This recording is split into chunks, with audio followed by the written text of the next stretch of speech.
Today I am going to respond to a few of your questions which you have asked relating to student visa and partnership visas. First, a few questions about student visas. Few of my friends have asked about the courses to select for study visa in New Zealand. My advice to all those applicants who are interested in studying in New Zealand that they can choose any course if they like. There are a number of courses which are provided by different educational providers in New Zealand, particularly business management, information technology, mechanical engineering, IT, or hospitality, or bakery, cooking. So many courses are available. They can choose any course they intend to study. But if they are looking at getting work visa or job offer and then subsequently permanent residency under skilled migrant category, I would suggest study visa would be only for gaining a qualification which won't get you a job offer or a skilled occupation in New Zealand, because according to current market situation in New Zealand, only those people from overseas are able to get employment or job offer in a skilled occupation who have good experience and knowledge and skills, particularly in respect of the qualification which they have studied in New Zealand. So alone by qualification, it would be very hard to get a job or a job offer in a skilled occupation in New Zealand.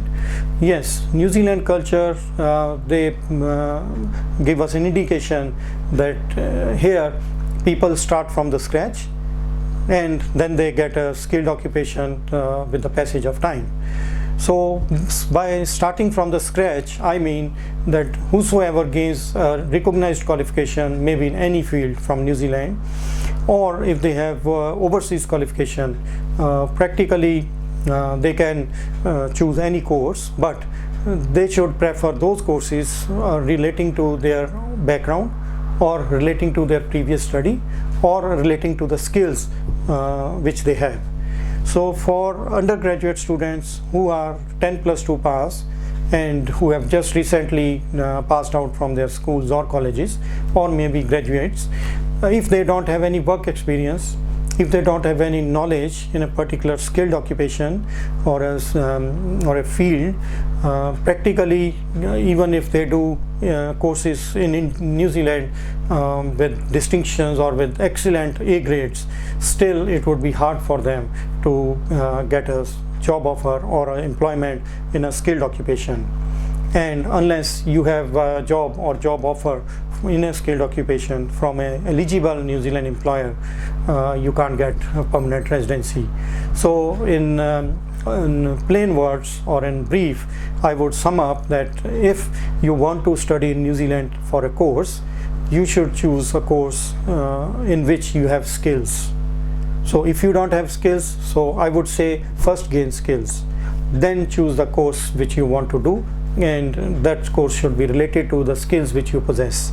So people who are interested in coming to New Zealand on student visa, they may consider my advice. Few people have asked relating to partnership visas, that if they gained partnership PR under partnership, how long they have to stay together and then separate, and what would be the immigration policy in terms of partnership.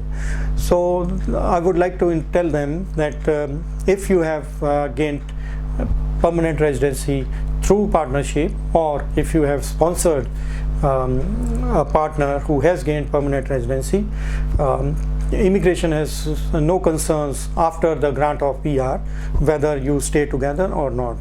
If your relationship is not stable, if you are not having cordial relationship with each other, if you are having disputes among yourselves, then you are free to separate. You are free to decide what you want to do with your life.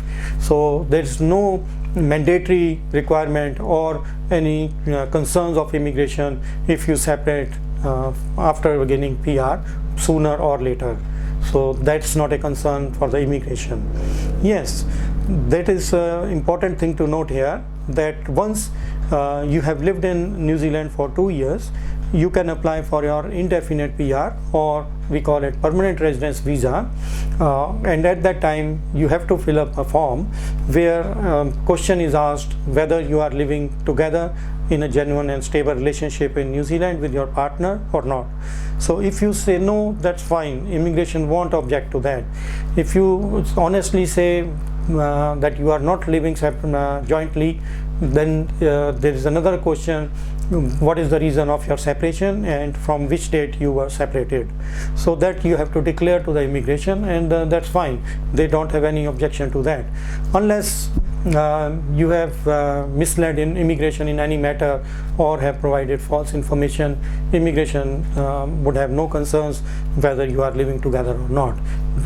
You need to prove that you have been present in New Zealand in 2 years period as per the requirements for getting indefinite PR.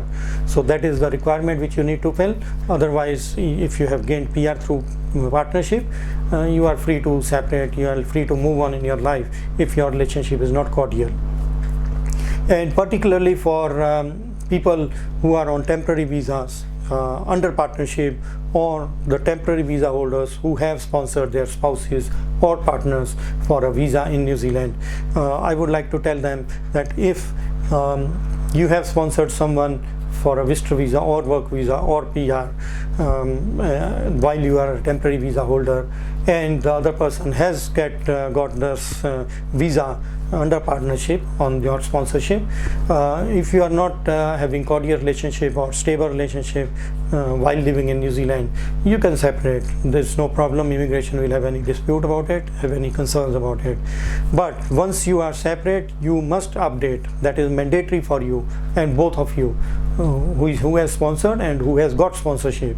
So both parties have to inform immigration about their change of circumstances in respect of living separately. If the partners are not living separate jointly in a stable relationship, the partner who is applying for a visa would not get that visa, because he is not meeting the requirement of living together in a genuine and stable relationship. So if a person who has got a visa, maybe visitor or work or any other visa, on the basis of sponsorship by his or her partner, if he is not living separately, then they can choose their own course or a pathway which they want to adopt for staying lawfully in New Zealand. You can apply for even a visitor visa for some time before you can make a decision on what you want to do next. So that shouldn't be a problem if you have disclosed all the information honestly and in timely manner to the immigration New Zealand. So I think under partnership you need to consider my advice that you have to update the immigration about the status, and you have to be honest to the immigration in telling whether you are living together or not after gaining permanent residency. So your indefinite PR for PR people would not be stopped simply because after getting PR you had left or you have separated from your partner or wife. So that concern I have answered. So the last thing which few people have asked, I would like to respond on to that, is that when people get PR through partnerships and their children are born out of the relationship and the parents are no more living together, so the fate or the upbringing of those children who are the offsprings of a mindset of people who had used a relationship for gaining PR, it is very terrible on the children. And once they grow older, they will start hating the parents because they had used those children only for gaining PR or permanent residency. So from the community, within the community, there are a lot of concerns about the intentions of the parents in giving birth to the children only for the sake of getting PR. And if that is the case, the community will be suffering a lot when those children grow older, and those children will start hating, and then the problems will multiply, and it would be very difficult to maintain harmony and good relationship between the communities in New Zealand. So probably I would advise those people who wants to use partnership for gaining PR, that please consider that what would happen to the children who would be born out of your relationship, because your intention is not to maintain the relationship for long. You are just here for getting PR and then separate. So these things immigration is also concerned about, the community is also concerned, and few proposals are being given to the immigration minister. It's not yet reached them, but the community is hearing that kind of grievances, that immigration has to put some checks or some stoppage on the people who gain permanent residency and then they separate sooner or later. So that proposal would go to the immigration minister, and immigration minister may look into a policy change if it is required at all. But at this stage, if a person has gained PR through partnership and he has separated soon after getting PR, there's no problem with the immigration. People can move on in their lives if they have differences or difficulty living together. So I think with these issues, I have responded to most of the queries you have asked till now. Thank you very much for watching this video, and if you have any question which you need to ask me, please do feel free to ask me through emails or through YouTube or through any Facebook channel. I would be happy to answer those questions, and I wish you best of luck if you are coming to New Zealand. Thank you. Bye bye.